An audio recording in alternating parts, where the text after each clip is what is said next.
every Sunday should be National Day of Prayer. Just got to turn this off and here's some feedback just in case it's me. Too bad that we have to come to such a place where they call a National Day of Prayer because of something like this. Why can't we have a National Day of Prayer every week? Just because. Today I'm going to be talking to you about popcorns. Anybody in here ever eaten popcorn before? Most of you, some of you know. No? Anybody in here never eaten popcorn before? Okay, there we go. Popcorn, if you read the bulletin later, you'll kind of see some interesting facts about popcorn that maybe you never really heard before. Popcorn this morning is really going to be an acronym for really what God is speaking to our hearts this morning. That being power of praise, conquering, overcoming, reigning, never ending. And so this morning I just want to take a few minutes, and I won't be too long. Sometimes we ask for revival, and revival is wonderful, but it's going to cost you. And we probably say, "Oh, I want it, but I just want it my way." Oh no, it's 12. We have to go home. It's time. There's sometimes when a revival comes, it's going to cost you time.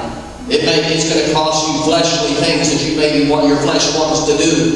I want revival, but my way, Lord. I want revival, but in my time. Now, if we want revival, we need to have it the way God. Sometimes we're praying for revival, but I think a lot of people may not realize when it hits, like, oh, it's gonna cost me some time. It's gonna cost me some things. Anyway, look here, the eye-popping power of praise. The Bible says in Psalm chapter 150, verse number 2. Praise Him for His mighty deeds. Praise Him according to His excellent greatness. I don't know about you, but I get excited, like Pastor Monty said, I've been getting excited about what I've been seeing happening. It just excites me. It makes me want to sit down and eat some popcorn and enjoy the show because God is in charge and God is on His throne. And I keep praying that God will use whatever means He decides to turn people toward Him, to stir hearts toward Him, and to make them sin away from the enemy.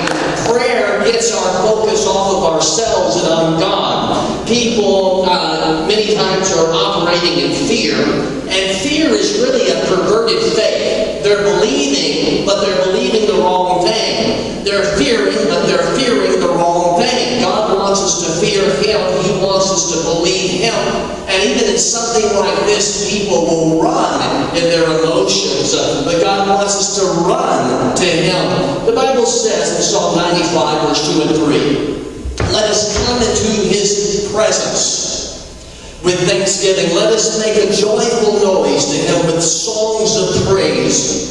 For the Lord is a great King, a great God above all gods.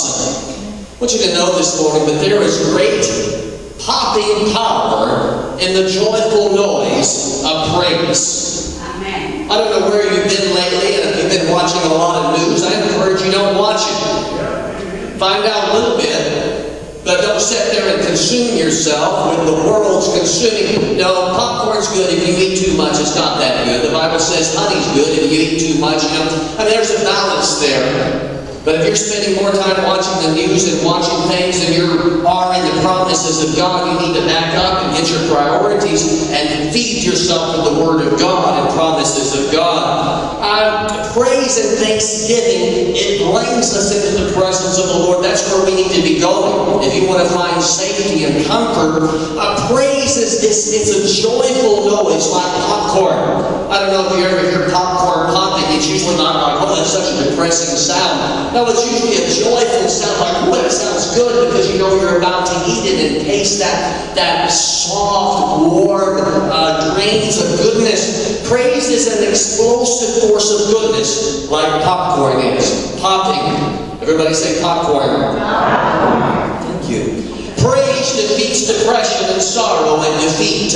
When nothing else will, praise will when it comes forth from the people of God. Praise disinfects and drives off diseases. I don't know if you ran and got any disinfectant. If you did, that's fine. We already usually keep a lot in our house anyway, just because we're trying to keep things clean, not that we're germophobias. I don't really care. I mean, God made dirt. Dirt don't hurt. I kind of use wisdom. I'm not walking around in fear. I saw something the other day about John G. Lake. And in I think some kind of the plague that had come in his time, he said that he didn't fear it at all. He was actually helping to bury the dead when all these people were dying of the plague. And the doctors were coming to him and they were bringing these people to him. And he said that he lived by the spirit of life in the Lord, where he said that it would not touch him. He had such faith in the Spirit of God and in the power of God. And he never got sick. And he was there constantly around him. And people were amazed. And people were coming to him and they were getting healed when nowhere else could they find help. But he had a faith and praise. As we put faith in action, that's part of what praise is. It's our faith being released in God. Praise disinfects and drives off diseases. Praise runs off the devil and scares off evil spirits. Tell you what, there's just something about that. Hold on a second, I got to turn my power back on. Uh-oh, not sure what happened there. Oh boy, it took me back to did you see that? Here we go. Sorry about that. Here we are. Praise runs off the devil. It truly does. Let's go to a brief story here. 2 Chronicles 20. And in the midst of the assembly, the Spirit of the Lord came on Jahaziel, the son of Zechariah, the son of Benaniah, the son of Jael, the son of Mattaniah, a Levite from the line of Asaph. I told my wife yesterday I didn't even begin teaching at that service until 12 noon because God was moving, people were being healed, people were praying for one another, God was doing things. And I thought about wondering yesterday, well, maybe I should just close shop now. And I felt like, no, I feel like the word needs to come forth. So I did, it's kind of an odd, usually we end service at 12 noon. I didn't even start preaching till 12 noon. I tell you what, when you want revival, it's going to change things. When you want God to move, it's going to move you in places you didn't move before. Home in my pajamas eating popcorn. Well, you can do that later. But God says there's times that it may feel uncomfortable. I don't like what's happening. I want to go to the store and buy some popcorn. I don't want to go to the store. Sometimes things are going to feel uncomfortable because God's going to move some shaking. He's doing some shaking for the benefit. So God was doing some shaking here, and there was great fear among the people because there was a multitude of enemies, and it did not look good at all. And they had assembled together to pray and to fast, just like today's a National Day of Prayer. And they assembled and they prayed, and they were praying and asking for God's help, and they were declaring that God got more scared. We need help. Look at the situation here. All of a sudden, in the midst of the prayer, a young man rose up with the word of the Lord. And it's here in 2 Chronicles chapter 20, verse 15. And he said, pay attention, all Judah and those dwelling in Jerusalem, and King Jehoshaphat, thus saith the Lord to you, do not fear, nor be dismayed because of this great army, or a plague, or anything else. Don't be afraid, for the battle is not yours, but God's. Tomorrow go down against them. They will travel up by the ascent of Ziz. You will find them at the back of the valley before the wilderness of Jeruel. And it will not be necessary for you to fight in this conflict. Take your position, stand, and observe the deliverance of the Lord. For you, O Judah and Jerusalem, do not fear or be filled with terror. Tomorrow go out before them, and the Lord will be with you. And that is the word of the Lord even today for the people of God, saying, do not fear, do not be terrified, just sit back. The battle is the Lord's. Trust in Him. Now, if you're living in sin, if you're not living for Him, well, that's a different story. That's a different sermon. And I encourage you to get with Him, because that's part of what God's doing here, is He's wanting to get people stirred that they may turn to Him. So all of a sudden this is happening, and the Word of God is rising up. And so the king, he consults with the people. And verse number 20, I have our little gadget. Here we go, verse 21 rather. And he consulted with the people, and they appointed singers for the Lord, and those praising Him in holy attire as they went before those equipped for battle, saying, Praise the Lord, for His mercy endures forever. I want to take a quick trip back. I remember Elijah when he was faced with a lot of opposition. And he had an altar, and instead of fearing, he puts water on it. And he puts water on it again because he's not afraid, he's not ashamed of who he is, and he trusts God. It's kind of like whenever Messiah was touching the lepers, and they were wondering, you shouldn't be touching those people, they're contagious. Those people are supposed to be in quarantine. What are you doing? There was no fear. And those people were getting healed. I mean, why are you, that's illegal. Why are you doing that? With holy attire, they began to sing. Here's more or less kind of what they said. Hodu la Adonai, ki leolam kasto. They went to battle with their church clothes on. I believe in the armor of God. I've got in my opinion, some really good sermons about it. But they weren't, some of these people that were out there, they weren't wearing their battle gear. Remember David, he had a little slingshot, but he had faith that killed the giant. I don't care what you have at home to protect yourself against whatever. What's most important is your faith. Faith. Hoduna Adonai, ki leolam chasto. And when they began singing and praising, the Lord set ambushes against Ammon, Moab, and Mount Seir, who had come against Judah, and so they were defeated. When they began singing and praising the Lord, then it was that time that the Lord set ambushes. I want you to, if you read on this whole story, which I encourage you to later.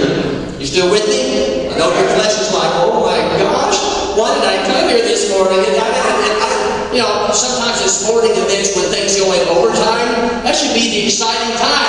Because, you know, especially when you pay a lot of money to go to the event, and it's just a boring game, you're like, oh man, that was kind of a waste. Well, when you go to a sporting event, and it goes into overtime, you're thinking, wow, now I'm getting my pennies worth. You know, well, that's the way it should be here. You're thinking, I came here today, and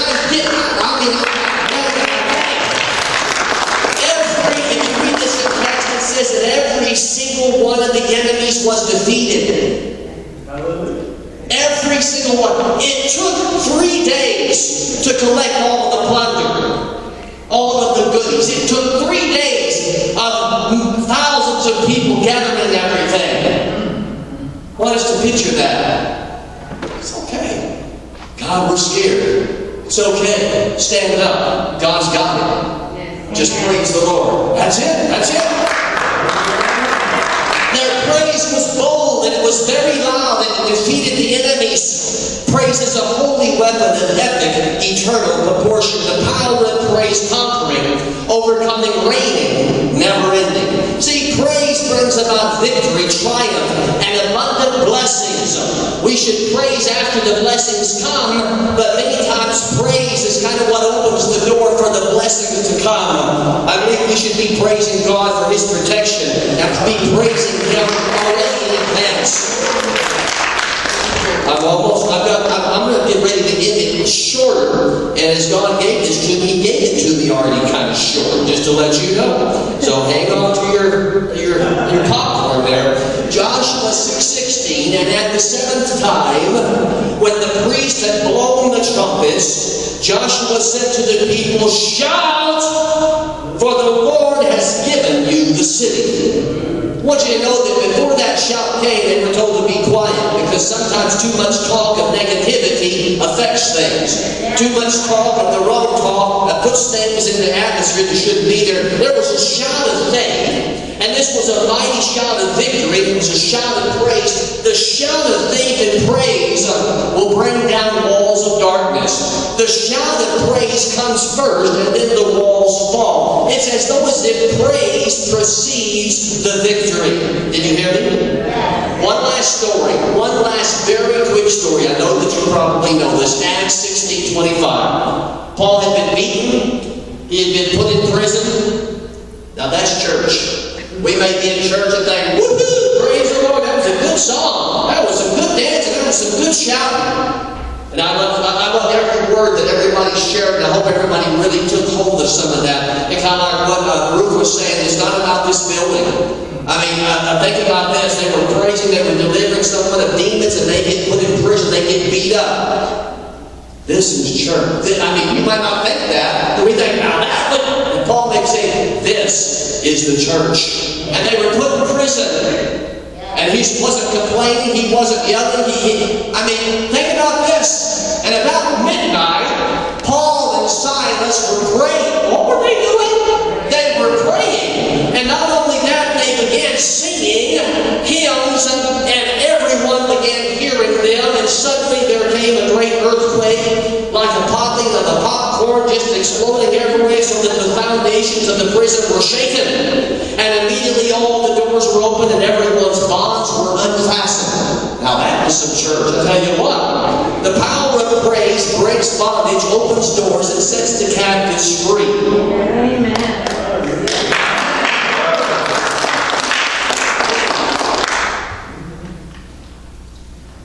Later, read that bulletin if you haven't.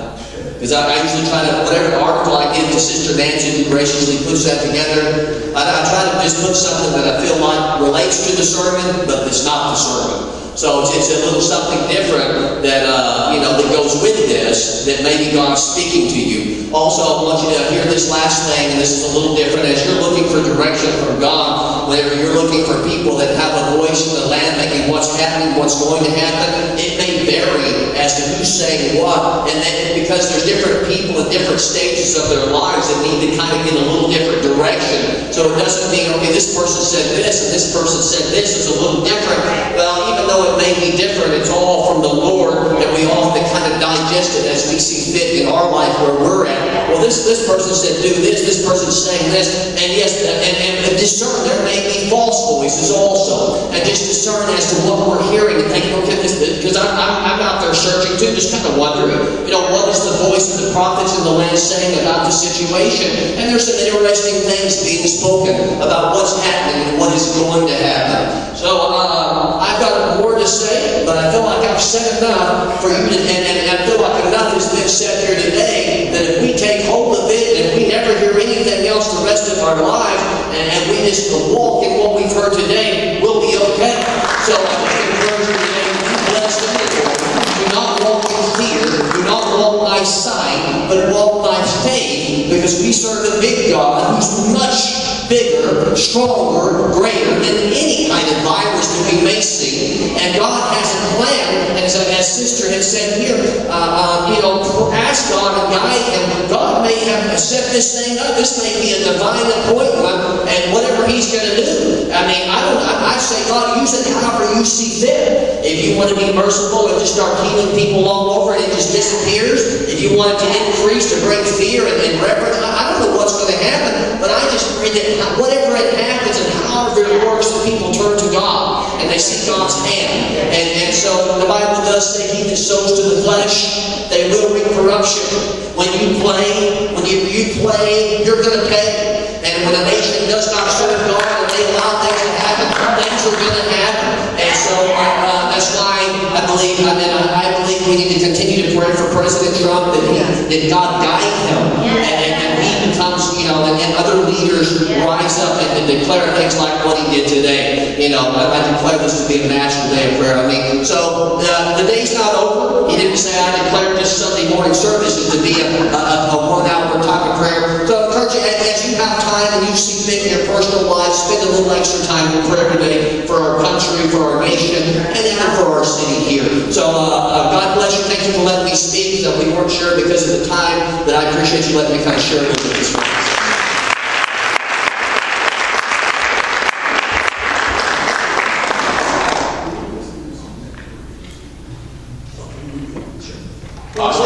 Why don't you all stand this evening? I can say evening because in some places it's already evening. Awesome. Thank you. The Bible does say that a merry heart does good. Like a medicine. Better than a medicine. Tell you what, I just need my heart to be right with God.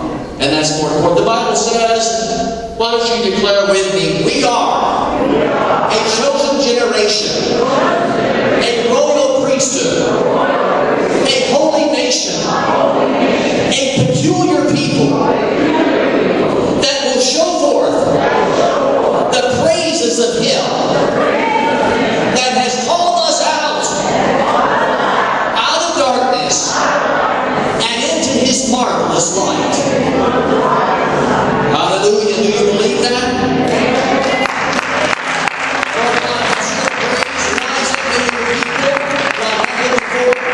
Let, Lord God, boldness rise up in your people like never before, because we are living in the days and times, Lord God, where you're going to set a new path for your people. We're living in days and times where the old thing in the past is not going to be what you're going to be doing now.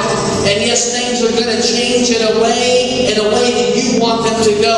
And maybe the things we thought were good were not as good as we thought they were. And the patterns that maybe we've been following, you're going to break them up. And you're going to change them because we've gotten too comfortable. And I believe, Lord God, you're going to be even shaking your people, just as you shook your people many times, because you want them to get busy about the kingdom of heaven and about the kingdom work. And Lord God, help us not to be shaken and walk after the ways of this world, but help us to rise up and hear your voice and follow your plan and know your will, Lord God. This is not a day to be sleeping. This is not a day to be, Lord God, lost, but it is a day to be alive and well in the Lord. It is a day to be walking by faith, Lord God, and to know who we are in the Lord, to walk after the Spirit of God and not after the works of the flesh, to allow your praises to operate in our lives every day, Lord God, no matter what. The praises of God are lifted up in our lives and hearts in the name of Jesus. And we thank you in the name of Jesus, Lord God. Thank you for every word that was spoken today. Every exhortation, every teaching, every, Lord God, encouraging thing, everything that gave us direction. You said in your word, when you assemble together, let those that have a word, let it come forth. And Lord, just let the words continue to come forth. Yes. Lord, I believe today is a new pattern. Yes. It's a new day. Yes. I believe there won't be a little bit of what we experience today. It's not just for today. I believe we're going to see more and more of just a different flow, a different wave, and things are going to begin to go. And Lord, help us not to get uncomfortable with it. Help us to know, Lord God, you're going to do some changes. We thank you, Heavenly Father. We praise you, Lord God Almighty. Hodula Adonai, Ki Leolam Pasto, as Israel said, Hodula Adonai. I want you to say it together. The Bible says when they said this, never mind, I don't have it on here. I was going to go back to that one slide. And those that are back, can you go back to that Hodula Adonai? I don't know if everybody can kind of see that. As we close, I want you to declare this with me in closing. There it is right there. Hodu is an amazing word. When you look at it, it really means to lift your hand. Why don't we do that? Just kind of lift our part of the meaning means thanks. Part of it means praise. The idea that His grace, His goodness, it lasts forever. It lasts forever no matter who we are. Hodu la Adonai ki leolam kasdo. Hodu la Adonai ki leolam kasdo. Be gone, enemies. Be gone, diseases. In the name